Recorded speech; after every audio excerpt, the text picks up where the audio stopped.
আমাদের তো প্রক্রিয়া বন্ধ হয়নি বা বন্ধ করা যাবে না, এটা ইন্টারন্যাশনাল বিষয় না। এটা ওই ওনারা কিছু জানতে চাচ্ছে যে আমাদের বিষয়টা তো আমাদের আমদানি রপ্তানি কোনো ক্রমে বন্ধ করা যাবে না। এটা হলো থিং। এই জন্য কীভাবে এটা সহজীকরণ করা যায়, এই জন্য কর্তৃপক্ষ আর যারা আমরা এটার ইউজার, আমরা সিএনএ কাস্টম, আমরা তো অঙ্গসকল, এইটাই যাতে বহির্বিশ্ব ওরা হয়তো চাবে যে পুড়ে গেছে, হয়তো বন্ধ হয়ে গেছে, কিন্তু আমরা বন্ধ করিনি।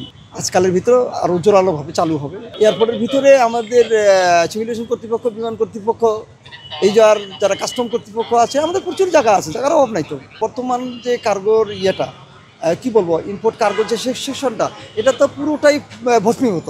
তো কাজেই এটা যেহেতু পুরোটাই ভস্মীভূত হয়ে গেছে, ওইখানে যেটা সহজভাবে ইউজ করার মতো, এটা 2-4-6 মাসেও এটা ঠিক হবে না। আমার শিপমেন্ট নাই, আমার যে ক্লায়েন্ট, তাদের শিপমেন্টের ব্যাপারে আমি কথা বলেছি। 2-1 জন হয়তো সামনের সপ্তাহে শিপমেন্ট সার্ভ।